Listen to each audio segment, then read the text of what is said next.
నందు సహోదరి సహోదరులారా, ప్రభువైన యేసుక్రీస్తు నామములో హృదయపూర్వక వందనాలండి. ముందుగా ఎంత మంచి సమయాన్ని ఇచ్చిన తండ్రైన దేవునికి ప్రభువైన క్రీస్తు ద్వారా కృతజ్ఞతాస్తుతులు చెల్లిస్తున్నానండి. అందరు బాగున్నారండి? వాక్యం చదువుకొని ప్రార్థన చేసుకున్న తర్వాత పాఠంలోకి వెళదామండి. మార్గ రాసిన సువార్త 1వ అధ్యాయం 35వ వచనం. ఆయన పెందలకాడనే లేచి ఇంకనూ చాలా చీకటి ఉండగానే బయలుదేరి అరణ్య ప్రదేశములకు వెళ్ళి అక్కడ ప్రార్థన చేయుచుండెను. ప్రార్థన చేసుకుని, పరలోకమందున్న మా తండ్రి, పరిశుద్ధ ప్రేమగల తండ్రి, గొప్ప తండ్రి, యెహోవా తండ్రి, అయా మీ ప్రియ కుమారుడు యేసు క్రీస్తు ప్రభువారి ద్వారా కృతజ్ఞతాస్తుతులు చెల్లిస్తున్నాము నాయన. గొప్ప దేవ, ఈ రాత్రిగాడ తండ్రి అందరితో మాట్లాడమని మా ప్రభువైన యేసుక్రీస్తు నామమున వేడుకుంటున్నాం తండ్రి. ఆమేన్. ప్రభువైన యేసుక్రీస్తు నామములో హృదయపూర్వక వందనాలండి. దేవుని కుమారుడు యేసుక్రీస్తు ప్రభువారు ఈ లోకానికి వచ్చిన తర్వాత పరలోక రాజ్యం సమీపిస్తుంది కనుక మారు మనసు పొందమని ప్రకటింప మొదలుపెట్టారు. ఈ విషయం చాలా విలువైనది, చాలా ప్రాముఖ్యమైనది. ఈ విషయం 2 విధాలుగా మనిషికి ఉపయోగపడుతుంది. ఏంటది?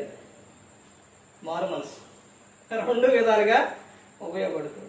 ఎలా ఉపయోగపడుతుందంటే, యేసుక్రీస్తు ప్రభువారు చెప్పారు అని అంటే అది మనిషిని బ్రతికించే మాట, పరలోకం చేర్చే మాట, ఒక వ్యక్తిని పాడు చేసే మాట కాదు. యేసుక్రీస్తు ప్రభువారు ఆయన చెప్పారు అని అంటే అది చేస్తే అద్భుతంగా ఉంటుంది. అలాగే మారు మనస్సు అనేది 2 విషయాలు 2 విధాలుగా ఒక వ్యక్తికి ఉపయోగపడుతుంది. ఎలాగూ అంటే, ఒకటి, మారు మనస్సు పొందితే క్రియలు మారుతాయి, ఆలోచన మారుతాయి, అన్నీ మారిపోతాయి మారు మనస్సు పొందితే. అలాగే మారు మనస్సు పొందితే పరలోకం చేరతారు. ఈ విధాలుగా, ఈ 2 విధాలుగా మారు మనసు అనేది ఉపయోగపడుతుంది.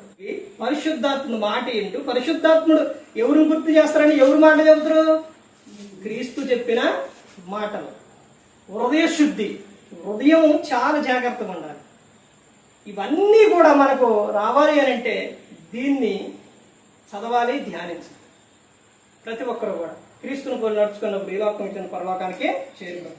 మరి ఈ విధంగా నిలబెట్టి మాట్లాడించిన తండ్రైన దేవునికి కృతజ్ఞతాస్తుతులు చెల్లిస్తూ, ఇంతవరకు శ్రద్ధగా ఉన్న మీకు ప్రభు పేరున హృదయపూర్వకంగా చెల్లిస్తూ ఈ మాటలు అందరికీ